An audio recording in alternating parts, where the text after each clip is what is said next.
Thank you guys for being here. This is part 3 of the intro to the Aleph Bet. 2 weeks ago, we did Ot Aleph, Ot Vav, and last week we did Ot Zayin to Ot Nun, and we are going to attempt to finish tonight from Samech to Ot Tav. It's important just to reiterate what we're trying to do here. If I were to sum it up very succinctly, it would just be a return to basics, both a return to basics of education and a return to basics of communication. Basics of education being the Aleph Bet, Jewish education specifically. When we learn the Torah is consisting of Chamisha Chumshei Torah, Parshiot, Prakim, Psukim, the Milim, and ultimately the Otiyot themselves. So this is as micro as you can get. This is the foundations, the Avanim, as Rabbi Akiva said in the name of Avraham Avinu, of everything. The basics of communication, in that this is how we speak. We speak with words that consist of letters, which is one of the functions of otiyot, more than just letters, sound, number, picture, the intersection of all information.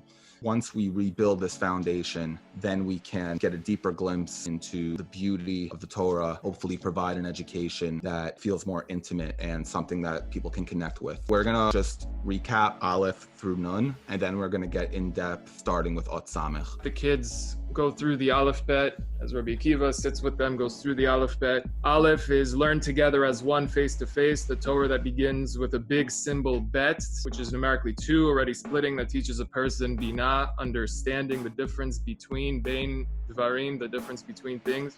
Gimel Dalet is Gimel Dalim, which is give to the poor and help those in need. The Gimel is extending that helping hand to the Dal, which is lacking. Hey and Vav is simply the name of Hashem, and Hashem is the giver of the 2 Torahs, which is Hey and Vav, which is Chamisha Chumshei Torah, and Vav is Shisha Sidrei Mishnah. And if you do that, if you do Aleph Bet and Gimel Dalet, the kids say, then the Hey Vav, then Hashem, the giver of the 2 Torahs, is going to reward you.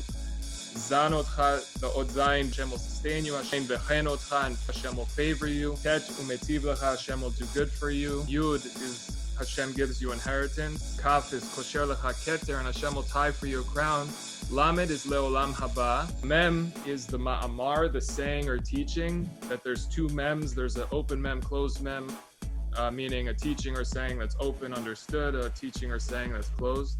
And the nun is the humble servant bent in humility before the king. Right. So for those of you that joined us past 2 weeks, you know there's a lot more that goes into it. That was just a very, very, very quick recap, specifically of what's in the Gemara and Masechet Shabbat. We shared with you guys, as well as you guys shared with us, a lot of your insights that you guys saw within these symbols. And I recommend you checking out both part 1, which went Aleph through Vav, and part 2, which was Zayin through Nun. They're on the YouTube channel, they're on our Facebook page, and I will send those out to the chat as well. And I see there are a couple new people here, so if you want to be added to the chat, just reach out and we will make that happen. So now we're just going to get started with Ot Samech. Right. So Samech Ayin, the children teach, is Semoch Aniyim, which is support the poor, literally translated. Now, what is the difference between Gimel Dalet, Gimel Dalim, and Samech Ayin, Semoch Aniyim? And so one answer, because Gimel Dalet is giving to those in need and it's helping them with what they need, and that maybe could be a one-time thing. And Semoch Aniyim is a constant support to the poor, to, again, the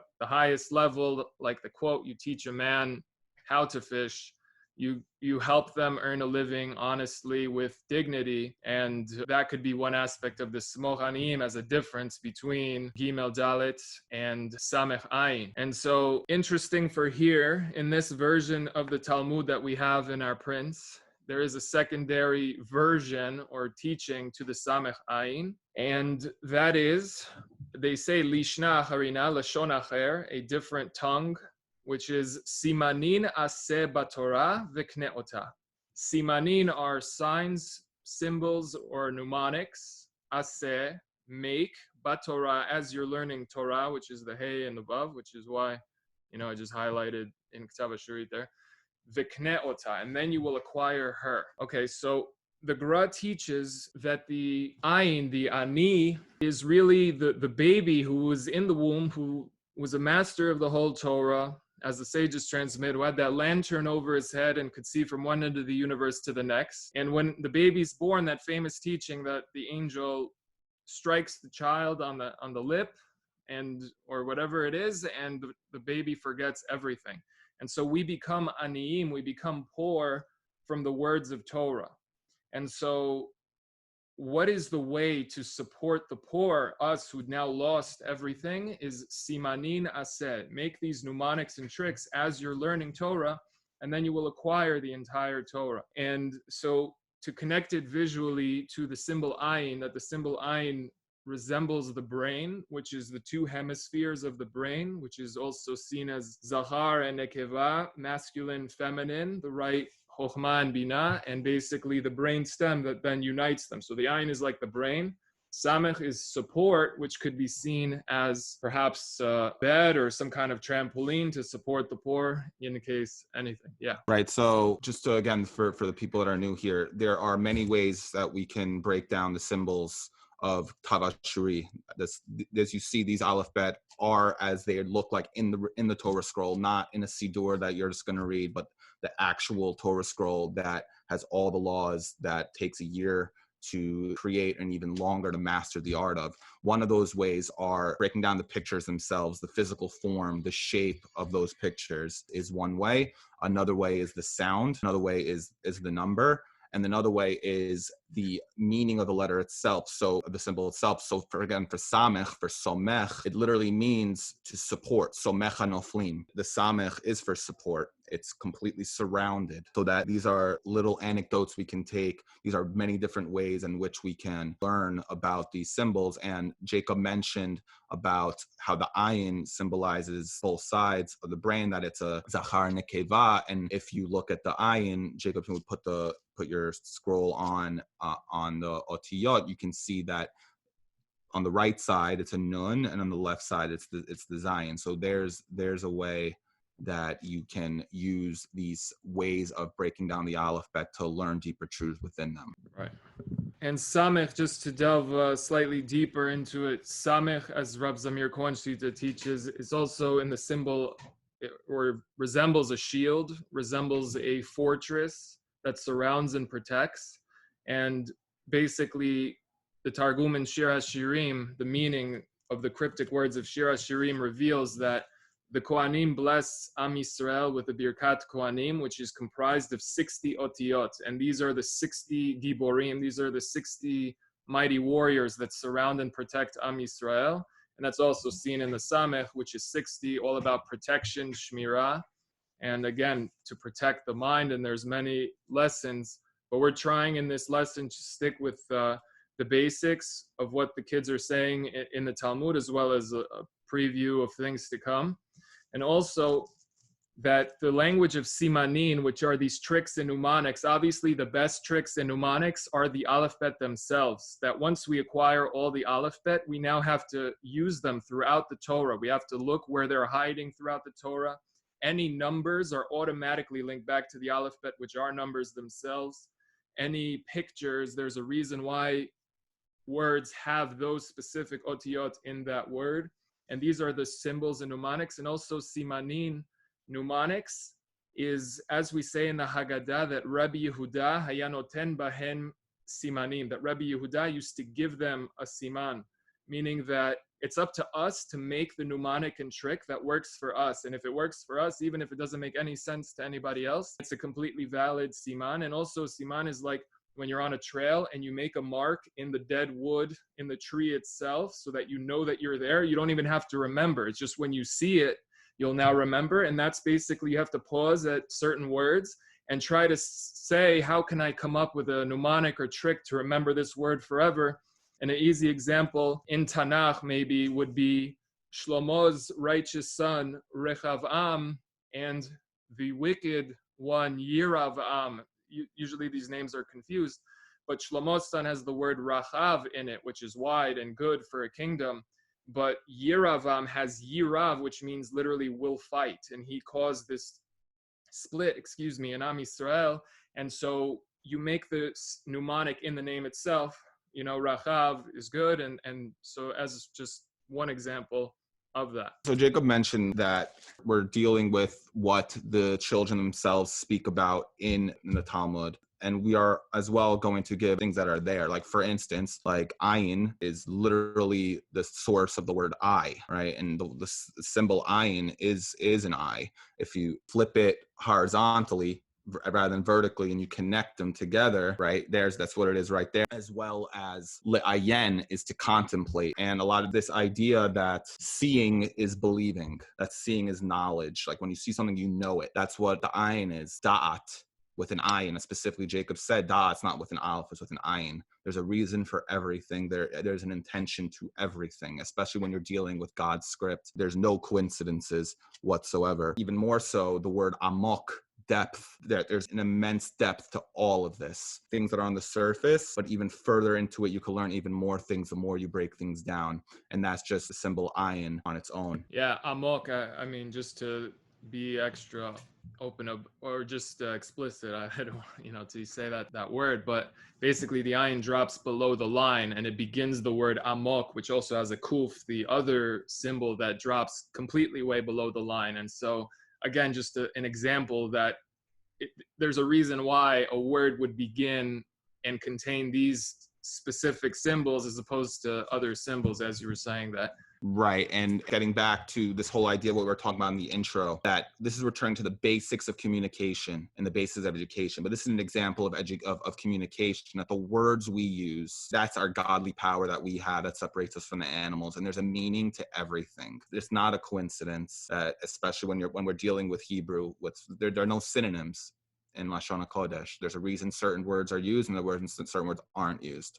And again, as Jacob mentioned, and we'll get to Ot Kuf soon, amok, the depth, we'll see the ayin and the kuf are the two symbols in which they drop below the line, the equator, if you will, the kuf all the way down and the bottom of the ayin all the way down. That it's very, very deep. All these things are very, very deep, and we're only speaking about the otiyot themselves. So imagine what it's like to try and break down the Torah, right? We're just breaking down the symbols, right? So people that are trying to learn all these things from the Torah and live their life, and that's what, like, it's a crazy task. And what we're trying to do is to make it as micro as possible, starting with the Aleph Bet, like Rabbi Akiva did in the time of the sage when he was 40 years old, learning with the little kids in the classroom. That's where we have to start. We have to rebuild the foundation. Anything with a faulty foundation is bound to collapse. And unfortunately, that's what's happening in a lot of parts of our Jewish education. And we're trying to build anew and take all the good aspects than what we learned and apply it to something new. So we do have a random point from Leah that says that the ayin looks like the optic pathway to the brain. So just touch on, I definitely see that, especially when you have all those, like, when you flip it upside down or to the side and, like, you have the crowns, like, it definitely looks like there's something going on there. I can't speak to that, but Well, I'm not one to question. Yeah, to add to that, or basically, because assuming for right now that this is the Ot Zayin and this is the Ot Nun, basically Zahar and Nekeva, masculine, feminine. Zayin, as we touched upon, is literally light, electricity. That Zayin is literally like a beam of light. The Nun has to do with sound, because there's 50 gates of understanding, and Nun numerically is 50. And in order to understand something, you need to hear it from someone else. And it's specifically the Torah Sheba'al Peh, as the Gra says. So basically, Ayin is literally like video connecting sight and sound together. And so this could be seen as the eye path. This could be seen as the ear path leading into the brain, perhaps. I don't know if she saw it like that. You could confirm it, but I used that in one of the images, actually. That's funny. But yeah. Right. And that's just example, again, of knowledge. Right. That's interesting. That's not, I'm saying just the way the two eyes, like when Right. you're looking at something, it goes in through like these sensory like nerves, and then it crosses over. So it kind of like crosses over, and then there's like a track that leads to the brain. So it kind of just looks like it. That was just a side point because you mentioned eyes, whatever. So I just thought of it. But no, that's interesting about the ear and the eye that also lead to the brain. Cool stuff. Right. And you realize that the more you study these things, you see that science and the Aleph Bet are not opposed to each other. If anything, they work in tandem, and people just have to take that leap. It's not even a leap. It's really just to sit down and give it a chance, right? And not allow your preconceived notions and the associations that you have with the education you've had in your life beforehand to influence your perspective on something that can be really, really beautiful if you just give it a chance. Also, because you mentioned the physical eye, the Gra apparently, the Gaon Rabbeinu Eliyahu, the Vilna Gaon, teaches that the eye actually has like 70 muscles or nerves. So like Ayin 70. I have to confirm that. I think I saw it confirmed, but I have to confirm that I confirmed. Yes. This is just another thing that I wrote the Simanim. We made a siman between like Rechavam and Yeravam as a way to tell who's the good king, who's the not, the Rachav, right? So in other words, in Aramaic, Ramsha and Safra, that you'll now know these two Aramaic words forever, basically, Bezrat Hashem. I mean, looking at the words Ramsha, which is evening, and Safra is morning. So to make the siman, the symbol mnemonic in the word itself, so that we don't even have to remember anything, just by seeing the word, we'll now know what it is. That Ramsha has the letters of Remas. If you look in Bereshit, the Remasim are the creepy crawly bugs, and creepy crawly bugs come out at night. And Safra has the otiyot of Tzipor, which are the birds that start chirping in the morning exactly at dawn without fail. Wow. Yeah, that's wild. Like, just the example of like Kelev, right? That dogs are called Kelev because it's Kelev. Right. Most affectionate animals there are. Like all these things, you can read into them, and you're not making things up. You're learning things, and and anybody has their own unique perspective on the objective truth, which is the Aleph Bet from Aleph to Mem to Taf, right? The full Emet. Everyone has their own unique perspective and can share it with one another, and that's what learning Torah is all about. Right, and sorry about those sirens. Okay, so the kids move on and to the symbols Pei, and Pei is one of the 5 symbols that could move, essentially, that the kids teach Pei Kefufa. There is a Pei that she is bent, and then there's a Pei Peshuta that she is straightened up. And that is this symbol Pei, which is in the feminine, is resembling a Pei Patuach and a Pei Satum, a mouth that is Patuach, a mouth that is open, and Pei Satum is a mouth that is closed. And so Rashi, Rabbi Shlomo Yitzchaki, is bringing that basically what this is teaching, that it's a quote from Hillel Hazaken, and I don't know why Rashi didn't quote Hillel Hazaken openly like this, or maybe it's such a known quote that you don't need to quote who it is at that time. But for us, I didn't know until I read it. So Hillel Hazaken is actually saying, B'sha'at hamachnisim pazer, in the moment or the time that there are people who are willing to listen to wisdom, pazer, meaning spread the wisdom. Lefazer is literally to scatter. B'sha'at hamefazrim, but at the time that there are people who are scattering wisdom, hamefazrim, kanes, and let the wisdom enter. Im yesh gadol mimcha, if there's someone who is greater than you. And so basically the simple lesson is that there's times to open your mouth and times to close your mouth. And what the lesson here that the kids write Pei Patuach by this side, meaning if we were to ask which one looks open and which one looks closed, I don't know if we could take a poll or whatever, or people in the chat, but basically this seems that this is the closed mouth, and that seems like this is the open mouth, like the jaw drops down. That's the Pei Sofit, meaning the bottom jaw drops down, and that's the open mouth. So what it seems that it's kind of flipped on one hand. Pei Patuach is seemingly by the closed mouth, and Pei Satum, a closed, sealed mouth, is by the symbol that looks like it's open. So a possible resolution basically is that Pei Patuach, when your mouth is open, the teacher's mouth is closed, and when your mouth is closed, then the teacher's mouth is open. Again, because when you're speaking, the Gra says that one of the many differences between sight and sound is that with sight, you could see something in one glance that would take you hours or years or whatever, weeks to describe and write it all down. But sound is different, that in order to understand something, sound is building blocks. You have to hear every single word, and then you have to connect all of them, as Hagon Rav Moshe Shapir Zatzal explains, and you have to weave them together, and it's impossible to hear 2 things at the same time. I mean, there may be people who can do it, but it's usually very difficult and rare. Cedric's saying that he sees the letter bet in the negative space of the peh, and we're going to get into that. There definitely is a correlation. We're going to get into that in a second. And it relates to the point, to this point where Jacob was saying that there's a time for speaking and there's a time for listening. And you see the ot peh, it's both of those things. It's both a mouth and an ear.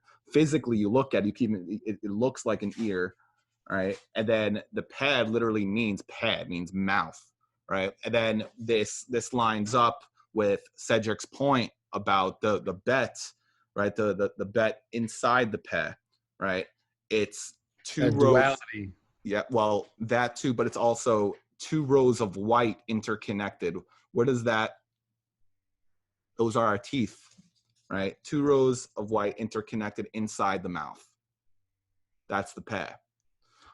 So that's where that's the correlation of the bet, and we're going to get into in a minute about how this actually relates to the Ahava Echad logo that Jacob designed, which I think is an absolute beautiful message. But is there any other lesson we take from the negative space of the bet? Yeah, most definitely. I mean, that was great. I forgot about that point. But yes, so yeah, Cedric actually, Rab Zamir Cohen said that it's the white bet. Yes, sorry, Isaac, you want to say? We have someone in the comments actually as well that gave their explanation. Yeah. So, Right, yeah. Jack says like the beautiful explanation that the bet within the peh is connected with creation. God created the world via speech, right? So that's avara kedavra. Oh wow. Right, like I create as I speak. That's exactly it. Bereshit, the bet, exactly. That's beautiful. Thank you.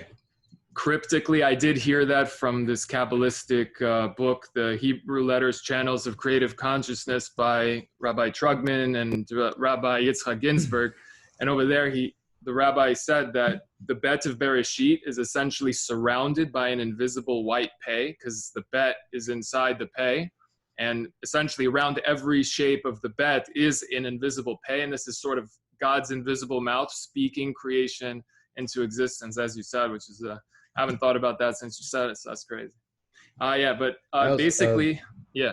Yeah, I just had my own understanding that it's just very interesting that the Samech and the Ayin, which has to do with vision, comes before the speech stuff, like with the peh and the listening, like the ear, you said. Right. First, usually you see something, and then you're going to speak it out. Correct. Wow. And yes, so Rabbi Zamir Cohen highlighted specifically, or one of the sources that highlighted, this aspect of the bet inside the peh. And bet, that is exactly the power of the symbol bet. When you want to say inside, it is attaching the symbol bet, because the bet is literally always inside the peh. Bet is always on the inside. Peh is always on the outside. That's why in the Torah, where it says that Bezalel coated the vessels of the Mishkan with gold, the language that is used there is tzipita otam zahav tahor. Tzipita has the word peh hiding in the word tzipita, which is to cover it on the outside. Peh is literally always on the outside, and it has to do with words that are on the surface, as it is a face and it is surface, and it is, pricha, which is blooming, tzatza is blowing up, petach is a doorway. It has to do with the openings and going out. Bet is always on the inside. That's why the language is used mi bait umi chutz, from bait, meaning from inside, and chutz is outside. So bet is always having to do with that. And also literally, like, you can actually see the peh and the bet if you hold your hand like this, as if you were grabbing a staff or something. And you could kind of make it out there. But basically, again, the bet is holding the inside of the hand. That is what you're gripping. And the peh is surrounding on the outside. And so, again, that's just surface, outside, and inside. Yeah. We have a question from Jack Hazen that says, I believe the bet within the peh only exists within the Ashkenazi writing of Hebrew and not Sephardi. Is that correct? What font are we dealing with? Yeah, it's a very interesting question. I mean, I think that the Sephardic fonts have it as well. We'll see right now, just to double check, because I have this book here by Rav Eliezer Adam, that these Aleph bet are actually based on the rabbi's book here. Just to double check and confirm. Yeah, you're right. The Sephardic peh is slightly different.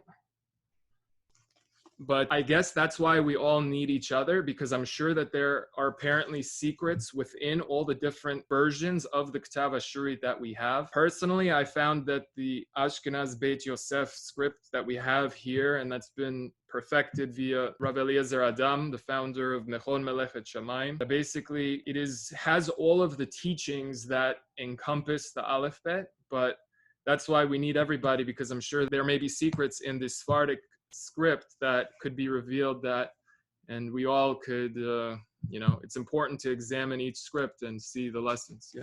Right. Once again, this is the basic lesson of the Aleph, right? And we go back to where it's one person sitting across from the table, learning from another person, and vice versa. This is a group of unity, right? This isn't. We're all teachers and we're all students, right? We're all learning. Even just right now, like Jack is saying things, and I've just learned something, and technically I helped organize this Zoom, but at the end of the day, it's not about that. It's that we're all here together, becoming one, learning the Torah, and it's a beautiful, beautiful thing. So that's the Ahava Echad logo right there. And if you can see, it's actually two pairs connected to each other. The two bets are connecting with each other to create the white Aleph. And the name of this organization is Ahava Echad, one love. Not Ahava Echat, Ahava Echad, which seems grammatically incorrect, but it's inspired.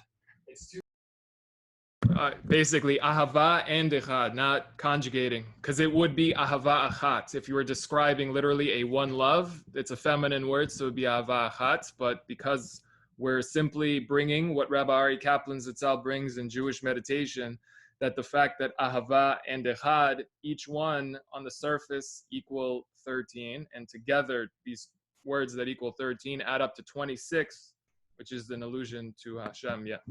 Right. And also, two pays coming together to make the Aleph in the middle as well. That's that's what it's all about. That's two. Right. People. It's one. Exactly. It's when two people kiss, right? It's a moment where they could be silent or they cannot. And that's exactly what the Aleph is. The Aleph can be silent or it cannot. I wasn't even saying to kissing, but there's again, when two mouths come together. Mouths, exactly. I mean, what do we like? Whatever. You could be talking. You could, and the breath of life, like CPR. What do you say, Jay? Oh no, like the breath of life in CPR. Right. Exactly. Right. Gives life. It's a connection of two souls. Yeah, if you are saying it from a kiss perspective. I wasn't even saying that. I was saying that it's literally just two mouths when they come together and to speak, even to have a conversation. That is the Aleph. That is the oneness. That's just that's way more PC, and I like it way more because it's actually a beautiful message. As we said, the sages speak about everything, and the Torah does speak about it in a dignified manner, of course. But yeah, of course, you're supposed to be able to speak about and ask about anything and everything. Right, and we're only speaking about this in a way that is through love and through meaning, something that's meaningful, not the way things have been corrupted in this world where, where maybe this is meaningless, where intimacy is meaningless. No, that's the complete opposite of what we're trying to say. Maybe we can get back to the Samech for 1 second. We have a random point also in the comment section. Jake, if you want to touch on that. Yeah, it was Batsheva. I'll read it out loud. Batsheva Mizrahi, nice to meet you virtually. If you notice, the Samech is the only letter that's completely closed off with no opening and is followed by ayin, eyes, Peh, mouth, and Tzadi, Tzadi. We learn from here that if one can close his eyes and mouth, meaning guard what he hears and what he says, he becomes a Tzadi, right? And that's beautiful. And we referenced this in earlier videos. There's an entire story that's being told from Aleph through Taf. That's something that we're working on, and we're going to be releasing individual videos for each God willing, in the future, and eventually connecting them all together, the full emet, the full truth from Aleph to Men Taf, all the way back to Aleph. But yeah, and we notice like a lot of these otiyot, if you scroll up a little, Jacob, just scroll up to that row, right? Exactly. Starting from Chaf, like all of these otiyot have something to do with the body. The lamed is the tongue. The mem can be partly the mouth. The ma'amar, as we said, the nun even looks like a nose. The samech could be the stomach because it's surrounded, it's protected. Also the skull, the ayns, the eyes, the peh is the mouth or the ear. All these things, they're all in this section of the Aleph bet. Yeah, absolutely. So should we move on, or is there more? No, it's David Mizrahi. It's David, What's I up, was D? about to say, it's David Mizrahi. What's up, D? Thank you so much for that. That was such a good, what a good point, man. That was great. And I was also going to say, we're about to get to the Tzadi, which has its own deepness within itself as well. So we're getting there. We're on, again, it's on that journey. Right. So the kids move on to Tzadi, which is also one of the 5 that could move. It could either be bent or it could straighten up. So the kids say Tzadi kefufa, a Tzadi that she is bent over, a Tzadi peshuta, that the symbol is she is straight, standing tall. This symbolizes Tzadik kafuf, Tzadik pashut. Tzadik is a righteous individual from the word tzedek or tzodek, as I heard from in the name of the Lubavitcher Rebbe, but tzedakah is doing what is right, basically, not charity, meaning like whatever, but that's a whole other thing. But what tzedek, is just? What is just? You're doing what is just, right? A righteous individual that is bent over in humility, and a tzaddik pashut, a righteous individual that is standing tall, straightened. So the children notice and they say, Hainu ne'eman kafuf ne'eman pashut, meaning, isn't it ne'eman kafuf? Don't we already have, by the symbol nun, the ne'eman kafuf ne'eman pashut, the humble, trustworthy, the nun that is bent over like a servant on his knees, as we said, in the name of Rabbi Akiva, before the king, before the melech. Or we have in the tzadi, they notice that there is a nun, but it has also on it this sort of extra yud, as you could see with this additional thing here. So basically the kids are saying, Hosif lecha hakatuv kfifa al kfifato. Added for you the script, meaning how the tzadi is written, a kefifa, meaning a bending. The word kofef is to bend, and the symbol kaf is highlighted because when you're kofef something, when you're bending something, you're turning it into a symbol kaf, essentially. So again, a sensical symbol that begins the word that is exactly what that symbol depicts. So kefifa means bending to become like the symbol kaf. So meaning that the way that the tzadi is written added for you an extra level of bending already on the bending, meaning the humility of the nun, that the nun is already bent over in humility, but the tzaddik, with this addition of the yud, you'll see that the nun is even extra bent. And basically the kids say from here, Mikan shenitna haTorah b'menod rosh. And it is from here that was given the Torah b'menod rosh, with I think it's translated literally like a b'menod, like nod, perhaps, as we touched upon, maybe that it's like the lowering of the head. And Rashi writes, beretet ve'anava yitera. Beretet, which is with trembling, or that's how it would be translated. I don't know exactly what that word is. Ve'anava yitera is additional humility. So essentially, the sages, as Rav Zamir Kohen Shlita says, that we should always strive for the middle road, except in 2 things. When it comes to anger, try to avoid anger at all costs, apparently, or maybe there's appropriate times, I don't know, to not get into it, but basically to avoid anger, as I was told, right? And basically, the other is humility, that the sages say, Have me'od me'od shval ruach in Pirkei Avot, be exceedingly, exceedingly humble. And Moshe was the most humble of all the prophets. So perhaps what this is saying is that from here is the teaching that the Torah was given with an extra level of humility, lowering of the head, as Moshe was humbled before all people. Yeah. Right. And if you look at the tzadi, we see it's a nun and a yud, right? And we're talking about Moshe. Moshe is the ultimate anav, which is what the nun symbolizes. And the yud is the ultimate humility. And what's the yud? 10 commandments. So it's Moshe on Har Sinai holding up, just like it looks like he's holding up the luchot, sharing the Torah with humility. And that's how we have to share the Torah. This knowledge that any of us acquire, we're not supposed to share it with people in a way of self-righteousness. It's the complete opposite. We're not supposed, oh, look at this information that I know. I'm a way better person you are because I learn and you don't. It's the complete opposite of that. It's supposed to be, holy crap, this stuff is so amazing. Like, I really think that you'll get value out of it like I did, and I want you to have the same amazing connection that I do. It's not about being better or worse or any of that. It's all about love, and it's about knowing that this isn't, I didn't create this. This is God, right? And we are all humble in the presence of God. And that's one of the lessons at Tzadi. Nun is the 50 days of the Omer, of Shavuot, and the 10 is the 10 commandments, the Luchot. So we have a few questions and just comments. Just when you unbend, you get a Nun Sofit or a bracha in the morning, Zokef Kefufim. Yeah. From Merm. Yeah, absolutely. That when you, it's based on also what Rabbi Tovia Singer Shlita says, that if you look at all other religions, whenever they say the name of their God, they bow down.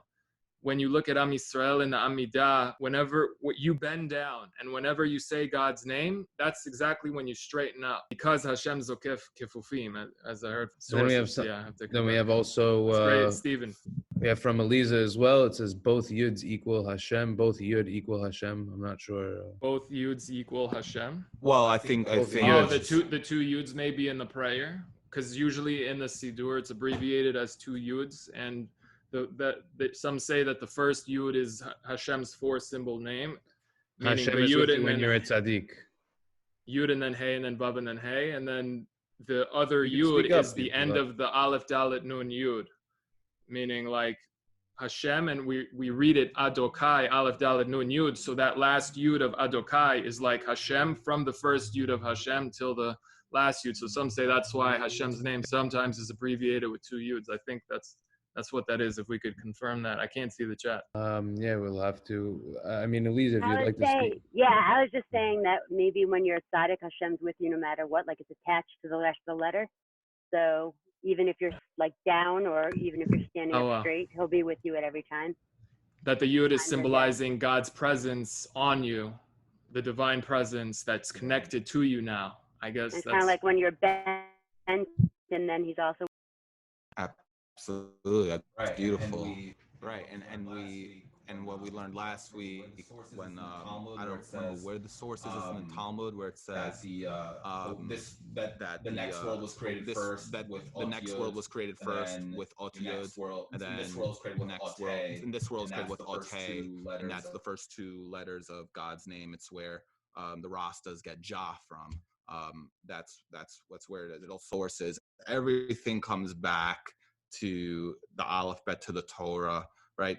God is a perfect, infinite being. There are no revisions, right? There's no mistakes, meaning we don't need any of those revisions, because that completely steps on the idea of a perfect, infinite being. Just one point also. We had, Jacob mentioned that just as the Samech and the Ayin as well, that they asked about the earlier letters. They said, oh, but didn't we have that over there? The Samech and the Ayin, the Samech, they were corresponding to a different letter. They said, oh, didn't we have that over there? And now also the Tzadi, they say, oh, didn't we have that over there? So just interesting how we get towards the end of the Aleph Bet, it starts to like maybe, I don't know, we would have to go through it exactly to see if it mirrors exactly, but we have to see just an interesting point that towards the end now we're getting questions like, oh, isn't that like that one, and isn't that like that one?